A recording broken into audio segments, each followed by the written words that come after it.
Hey guys, welcome back to Horror Movie Rewind. I'm Dustin. Just gonna run through episode 9 quickly from Dexter Resurrection. Just talk about a couple of things that transpired, a couple of things that I kind of called that may or may not have happened an episode earlier than I thought they would. Talk about a couple of things that have continued to make no fucking sense to me. But yeah, let's get started so this doesn't take forever. So yeah, we leave off. You got the cliffhanger at the end of 8 where Prater confronts Dexter and therefore Harrison at the restaurant. And one thing I was wrong about that I mentioned, if you watched my episodes 1 through 8, kind of just idea up to this point and thoughts, theories, etc. I thought there was absolutely no way that Prater didn't know that Dexter wasn't red. With that being said, I also thought that there was no way he didn't know Dexter's identity. And I'm filming right now on a phone that I can use facial recognition to unlock. I mean, it's part of like middle class, like lower class everyday life if you've got a cell phone. So it's been kind of like asinine to me that, Prater, I've said this many times about him, somebody with everything to lose and also everything at his disposal didn't have that kind of technology in his like security systems, if for no other reason than to, double check that the people that he's bringing in are who they say they are.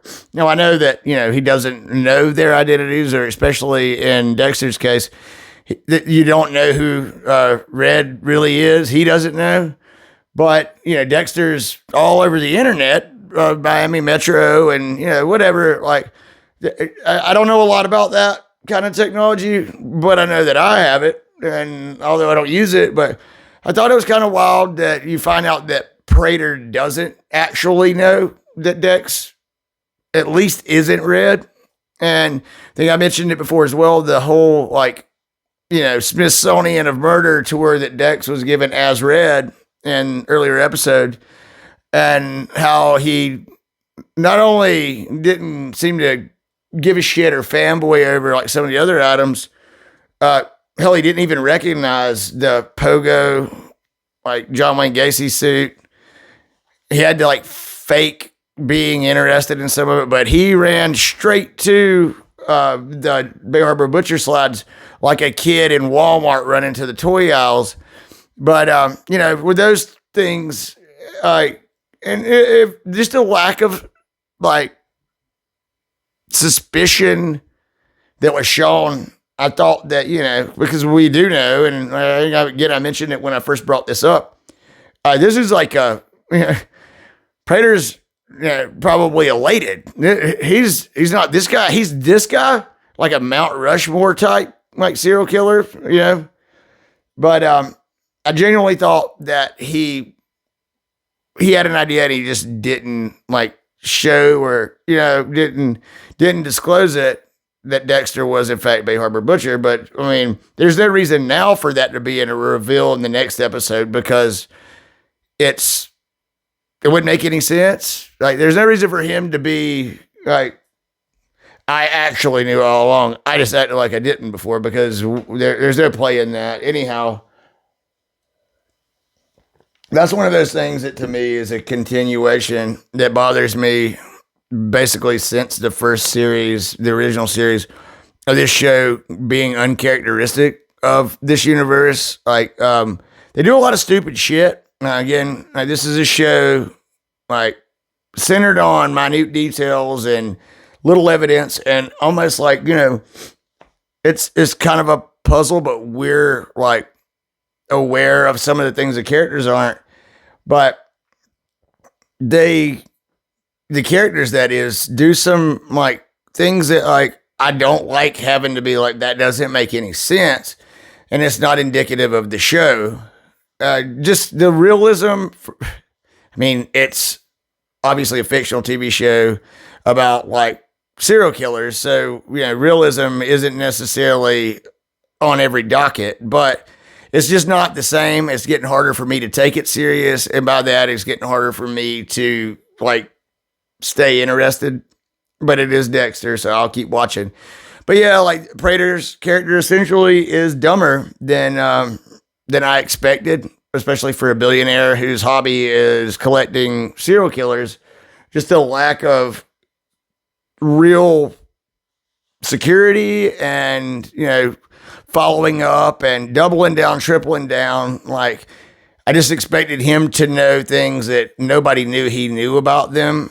And that just wasn't the case in this. But you also have Dexter being stupid again. It's no surprise now at this point. It's pretty much episodic. But, being out in public with Harrison, if you really break it down, and maybe I'm being a little fanatical about it, there's so many reasons why he shouldn't be, and yet he's just dining with him, like, just out open. And okay, yeah, I've already spoke on that. But he's also like, when they leave, and Harrison's like, "How do you know him?" And like I told my wife before, or you could tell that Dexter, like, let me rephrase this. I knew when he killed Gemini, and he had just previously made that vow, maybe even the episode before, to Harrison, where he's like, "You be the better version of us. Be a better version of Harry's code," but I promise you, he didn't promise that he wouldn't kill anymore, but he promised that he would, like, not basically mention it to Harrison. And when he killed Gemini and Gemini's twin, like I said, I told my wife, I was like, that motherfucker wants to tell Harrison so bad, because he's essentially the only person he can talk about it with. And so we see this, and again, back to the ineptitude of Dexter, and honestly, the show writing. He's 50, 60 feet away from where we just last saw Prater and Charlie get in, the limo. And he starts basically spilling the beans to Harrison about what's been going on. And, never mind the fact that, worried about being tailed on the street by someone that he doesn't recognize. Again, maybe I'm trying to, maybe I'm overthinking things, but yeah, it wouldn't have been out of the, if I were Dexter, can't talk about this here. Matter of fact, I don't want to talk at all. Let's get the fuck out of here. But, having someone follow them on foot wouldn't have been outside the realm of possibility at all. And obviously, Dexter just starts telling him not only what has happened, but kind of his plan on things, telling Harrison things that he hadn't told anyone else, right? Right here on the street, eye shot of the restaurant that Prater, confronted him in. And it's actually funny because, as I said a few minutes ago, he couldn't wait to say something. And then he had his opportunity where, he kind of not breaks his promise, but just one last time, Harrison, let me just tell you this. But he didn't say it that way. He downplays it. And it was really cringy, but when he's kind of running through the list of, the people he's already eradicated, he says something again on Dexter, he's like, some guy like Gemini, I think. He plays dumb to it, and that's silly. Again, Mount Rushmore, you would know who the hell the Gemini killer is, sir. But you say it to Harrison he's fishing for a compliment and acclaim. And of course, Harrison does exactly that. He's like, "Gemini, you kill." He's like we're assuming in this universe, he's essentially, and they even make a joke about it, or, they kind of poke at it a little bit. It would be like the equivalent of the Zodiac, I guess, because it obviously never been caught. But, anyways, it was funny, and but it was also stupid too. It was but yeah, that's not Dexter Morgan that we knew for seasons and seasons before.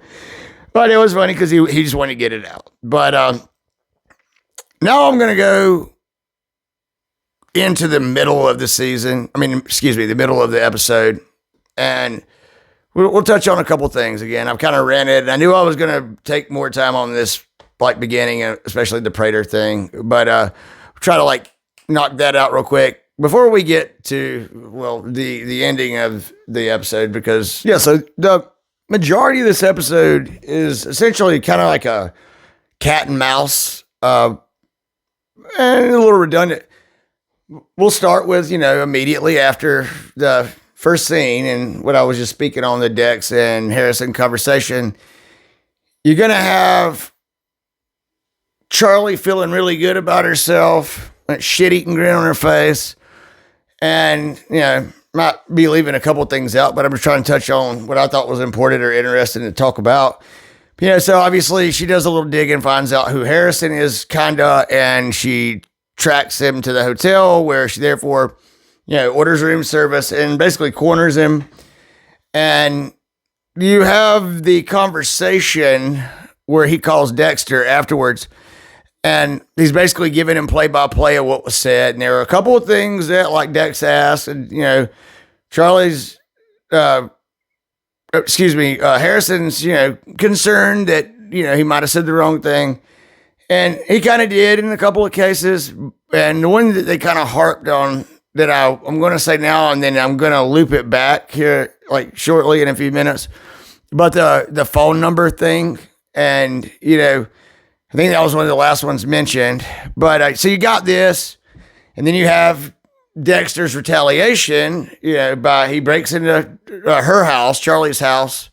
And this is after he's already, been stern with Prater about leaving his kid alone. And they show the moms upstairs, which I thought was an odd scene because the previous times we had seen the mother in the bed, it looked just like a hospital. Like, I don't mean, unfortunately, I've had a couple people close to me that went through hospice care, and I don't even know if she's in hospice care. I mean, essentially it is, but they'll bring in the equipment and stuff necessary, even a bed. But it's just like the whole layout of the room, the architecture. It was like they made it look just like a hospital room, and there's really no reason for that, but it fooled me. Maybe it didn't fool other people. I don't know. Maybe I was just I was just assuming that it was a hospital, but they don't see him, they being the mother and the nurse tending to her. But then you have Dex, basically attacking her, sneaking up, while she's buying her mother flowers and, playing red, and she becomes vulnerable, and I don't know how much of that. Well, I mean, it kind of is like somewhere in the middle. Like a lot of it was pity party because, he could decapitate her, and there might have been a couple of things that she said, what she might have been coached to say to him, but I don't really know if that's important. So nevertheless, like I said, like cat and mouse kind of deal, and then you get the whole thing with Dex basically telling Harrison, and this one really kind of got under my skin a little bit, about you need to stay with me in his rental, Blessing's basement, And now I want to talk about that a little bit, because that's where some things I've mentioned before are kind of predicted or, said that I thought were going to transpire. They didn't hurt my theory at all, but like this one right here, and I don't want to keep harping on how stupid this show is, because I don't think that they've gave us plot holes. I think they've gave us irrational activity and things that the characters wouldn't normally do, but they don't. Yeah. So while we're here, I'm going to go ahead and jump forward a little bit, and I'll come back. I want to talk about that recommendation by Dexter to Harrison. Suggesting that he stay with him again at Harrison's rental Dex is occupying. We have Dexter arriving there, and phones again. He's expecting Harrison to be there, I assume. There was never no confirmation though. But we have Dex arrives, and Harrison's got Gigi, they're making out, whatever the hell they're doing with, what they're about to do. That's irrelevant. But you would think that Harrison would have been like, hey, Dad, I'm here, and I got this girl I've been hanging out with me. It didn't happen. Also, while we're on phones again, I know I sound fanatical about it, but their liberal use of these phones, especially after Dexter, like, is essentially outed. I mean, it's really the whole season series at this point. Like how much not only like Dexter but other characters like trust their phones. But I would think that he would probably look back and be, well, there were probably several instances where my phone could have got bugged, or he's a billionaire again. And, I don't know. I don't know what kind of technology there is. Maybe I'm giving it too much of a sci-fi like nod, but, maybe he can listen to anything that I say on this phone. Maybe a burner phone would be a good idea now, but I digress. But yeah, so Harrison apparently doesn't, confirm that he is in fact going to be staying at Dex's, and doesn't mention that he brought, a companion with him. But this is where I get a little, what the fuck's going on? Because you watch the last video I put up, again, my summary of 1 through 8 and some of my theories and predictions. I said, there's definitely something up with Gigi. I mentioned 2 possibilities. One being she's the New York Ripper, and that's not been like squashed yet, in my opinion. Yeah, they basically didn't give a timeline for it. They didn't say this year to that year. And more importantly, and what also feeds in what I'm about to say next that I've already said, is that, there's no age given to her, but they do have one little like scene, maybe like second or third time Harrison's around her, where she says something about like been 6 years and all this, blah, blah, blah. And the number 6 doesn't necessarily like, solidify or mean anything. But again, not to sound superficial, but that chick doesn't look like she's 19 or 20, whatever. Obviously this isn't like a school that you have to have a bachelor's degree to attend, because Harrison just got his GED. So, there's no insinuation that it would make sense for her to be older, but there's also no like guarantee that she isn't 30. Hell, I just turned 40 today. Like, I look at people my age that look 10 years older than me, and then I like look at people like my age that, or not my age, younger than me, that look my age. So it's all relative. And to feed my point, like, you don't know her backstory. You don't really know her age, even though she said a little bit. And there's this continuation with something wrong with her hand and wrist. And I don't know what that means, and I don't have some like elaborate fantastical theory about it, but there's something up with her. And like I said, I propose that she could be the Ripper, because again, this isn't a crime that was noted to have like, or a spree that took place from 88 to 97 or anything like that. I also like kind of have a feeling, it's not diminished by what I looked up, that, she has some kind of familiar ties with the Trinity Killer. Well, that one was superficial. A lot of it was because put a picture of her and John Lithgow side by side. They look a lot alike. And just the constant mention in the Trinity. And honestly, like the fan push for some kind of like, Trinity, like, like tie or appearance.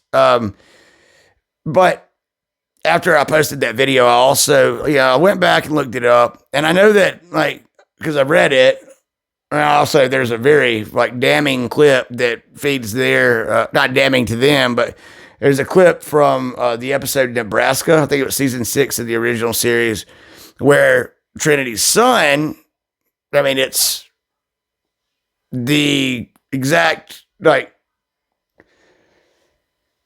dangerous part of the weapon, and like it's at the abdomen of a customer at the hardware store he works at. But that ain't where I was like hanging my coat. That's not what I'm talking about. But I looked at the, because Trinity had a daughter and had a son, but the son, John, I think, he's the one that tells Dexter in the original series that he had to kill the mother because she was being really oppressive, and there's probably way more details, but long story short, the daughter was never like confirmed that I remember. The daughter apparently committed suicide, and we're not making light of that at all. But the confirmation was secondhand at best. And so doing a little math on it, I don't remember if they gave like a age for her then, and like actively like dating the characters at that point in time. She would be older than Harrison for damn sure. But again, there's no there's no really tight window for the Gigi character's age. I mean, she could very well be 40 years old. Like, however, we don't know this yet, but I do think that there's something up to her. And it could be both. It could be neither, or it could be one of the two. By that, I mean, like, the Ripper or relation to Trinity and a dark side, to boot. But I kind of got off track a little bit. My problem with this scene, and I mentioned her because of like her kind of attitude and like all that, but it's that Harrison essentially asked permission to go to her apartment. And I don't remember word for word, but like Dexter just didn't have a problem with that at all. He essentially, without saying it, but kind of like does, like he trusts her.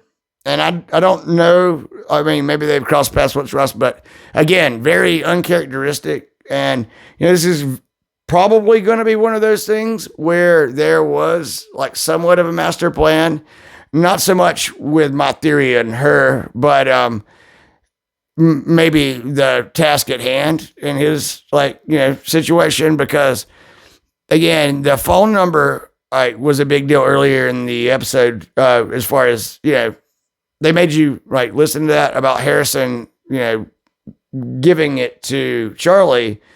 And so while he's telling Harrison to look both ways before you cross the street and all that shit, it's just one of those details where I feel like it was on purpose. He mentions using his phone. He says use his phone. I think that's what it was, to order food. He didn't just say, order DoorDash or whatever service that he mentioned. If he did do one specific, it doesn't matter. But use your phone.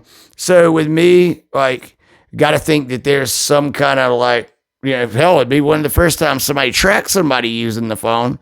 Maybe he's killing two birds with one stone. Just thought about that one. But, apparently that kind of technology is, Batista's alone with the AirPods. But nevertheless, he does say that. So I think there's something to that. But I thought it was odd because, if it's a basically Charlie and Prater thing, then, who the hell's to say that you're going to get there in time to save Harrison? And if it's not, if it's her, same thing applies, right? But that whole thing, that weird scene where dude, you were the one adamant about him staying there for safety, and then you're basically just saying she's not a stranger. I trust her, and he has no reason to. Thought that was odd, but I guess we'll see what becomes of that. But I still have a strong feeling, and I don't think I'm alone. I'm not trying to sit here and break news to you. I think that it's pretty obvious, I'm sure I'm not alone, that there's something odd or off, as far as that character, because there's too many things that have been mentioned that seem irrelevant. And we'll see what happens with that. But now let's get to Batista / the ending. Batista's continued his mission. His character has now become something of a world's most unlucky and inept, vigilante detective, but not I feel like he's got visions of Charles Bronson and Clint Eastwood in his head, but nothing's working out. But somehow, Prater, after Batista defies the security's advice to leave the premises and kind of rough him up, Prater inexplicably grants him a meeting, which was stupid as well. You would think that he would deny any kind of relationship to Dexter Morgan. Now, we know, obviously, what transpires, and, he never had any plans on allowing him to say anything. But again, phones, how do you know he's not, I'm going to stop with all that. But, yeah, so we got Batista, just, even when he wins, he loses kind of deal. And then you got Dexter. He's going to this meeting. He's not aware that Prater knows, although, again, that is silly to me. But, yeah, Dexter's essentially, at this point in time, I remember when I was younger, the early 90s and stuff, when action figures and stuff, kids do, little boys. But they would have, different versions of, say, Batman or the Ninja Turtles or whatever. And it was basically to sell toys. Well, if there was a Dexter line, he would be the uncharacteristic, parentheses, idiotic Dexter action figure, pretty much this whole season series. But anyhow, he goes through the entrance that he previously used as red. I think it's the only other time that it showed it, because it's the fingerprint again, bring your thumb. And, he goes through and, this long drawn out, kind of anticipation as the viewer, because we know what Prater knows now, even though I thought he already did, but apparently not. And, Dexter walks in, and even before that, once the Prater, Batista conversation happened, well, as I predicted in my season, recap up through 8, there were a couple things I said that, I didn't see any other way around, and one of those being Batista's demise. So you already know that that's coming here. But then, when it's laid out this way in episode 9, I said it out loud to my wife. I was like, this is going to be one of those, typical, trope, scenes where it's kind of a, prove it or testing Dexter to see, fill in the blank, any other kind of stereotypical plot device where, Batista's going to be strapped down, kill room style. Obviously that's what happens. But, he goes in and, obviously, I think I mentioned it, but Prater's elated, I'm sure, over the moon, because, he's got this one guy that he thought was this guy. And this is why I do believe that Prater was unaware that Dexter wasn't, red, that Prater thought that he was who he said he was, which, again, makes no sense. But, he just, multiplied, his, collection. This is I'll trade you $5 for $100 bill. Because again, in this universe, the Bay Harbor Butcher is significantly more renowned, infamous, also the body count, etc. So yeah, you got to think he's just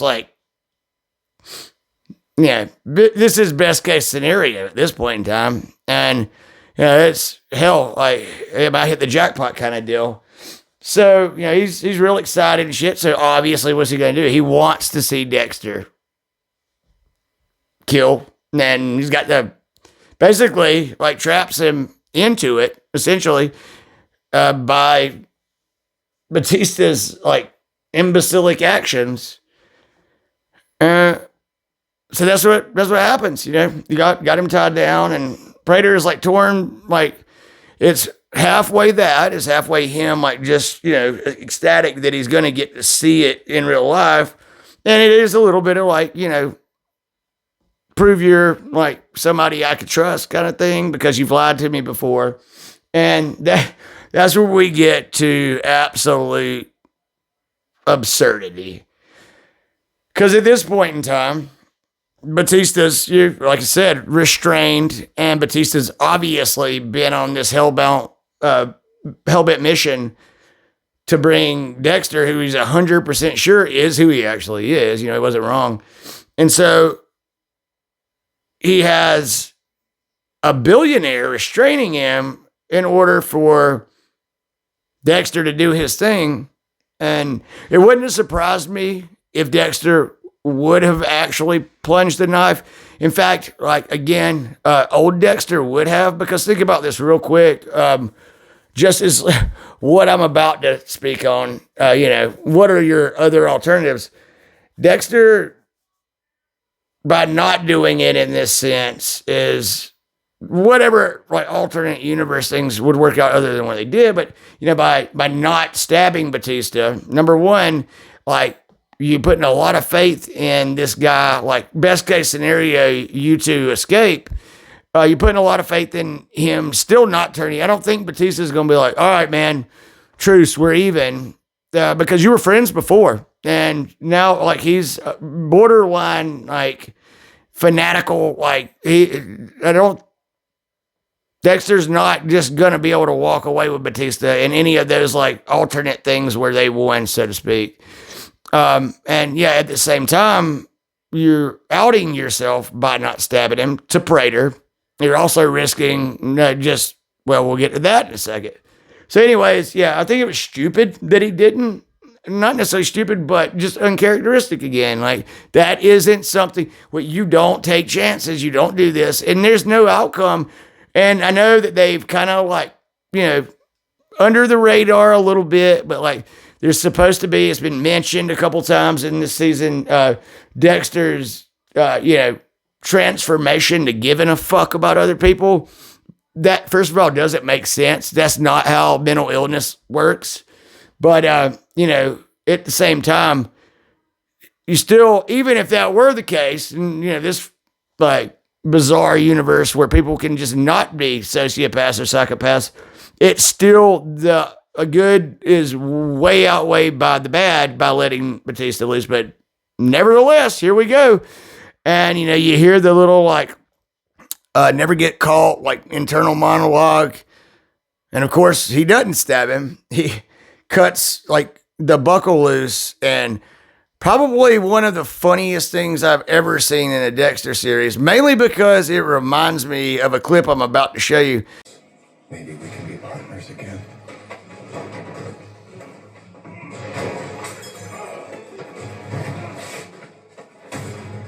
This is exactly what I thought about. I watched this scene like twice, and then like I made my wife like, stop, we got to watch this. And it's a scene that I'll laugh my ass off every time, so I inevitably ended up watching it 5 times.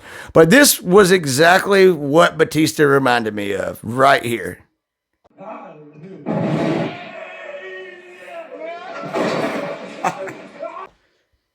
So yeah, he gets up and charges Dexter like the corpse in the medical supply like cooler from Return of the Living Dead. And that's when nonsense just like transformed into complete and utter like insanity, basically. Because again, Batista, yeah, I know you have essentially not even suspicions anymore, but you know who Dex is. You know that he's the Bay Harbor Butcher, but you're being restrained for the pleasure of a billionaire who's not just a billionaire, but super powerful, apparently. And I get that maybe there's some kind of kamikaze, like, I don't care about living as long as I get this one last, win, moral victory, shit, whatever. But again, there's no promise that you attack Dexter. Well, we see what happens, that you even get to achieve that goal. It's not really plausible either, but like I said earlier, but at best or at worst, maybe like he could think that, well, Dex, man, you'll figure this out if we get out of here. We'll work it out then. But no, he goes straight on like, brains towards Dexter. And I mean, well, we know that just simply didn't work out for him. Now, at the same time, I also predicted in that last video that at some point in time, Prater was going to have to save Dexter's ass. Again, not a long shot, but it was a pivot from what they usually did. And I'm not saying it's never happened before. there might have been some other characters that Dexter was after that got some kind of assistance from them. I don't remember. Maybe I should have went back and watched the whole original series through. But I mean, I have, but nevertheless. But I called that, so I'm not even calling that like I nailed it kind of thing. But I did say that. But again, I don't understand what Dex thought was going to come next, and I'm almost positive when the way the episode ends. It kind of reminded me a little bit of Nobody, the original one, where Odenkirk, his character, basically has the, steel doors, secret basement, and he's got it set up to burn down.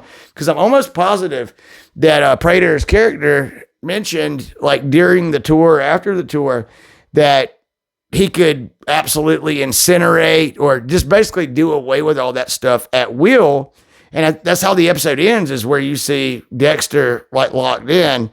So I got to think that the next episode starts with either some kind of like attempt to destroy the room or some kind of interference, which I don't know who that would be from. But, maybe there's something we didn't know. Again, maybe somebody actually used their phone for the right reasons. But I mean, to me, it seems like at this point in time, Dex is stuck in a execution chamber. But just the most illogical things are like actually done by several characters in this whole episode. And again, I know I'm like finding out how like cynical I am about stuff, but I also stand by it, like I said several times. And it's standing by the fact that I don't think that Dexter should have been continued after the first series, even though I despised, pretty much most of the last season, because it's just getting absurd. Now, yeah, of course I wanted it to, and of course I'm watching it, and I'll keep watching it, but it's just not the same Dexter. It's now become something like, I feel like I'm Mystery Science Theater like when I watch this shit, because it's just so outlandish at times. Anyhow, guys, I appreciate you sticking with me. I know I got long-winded, and I guess I'll be back in like 2 days after the next episode. But thanks. Take it easy.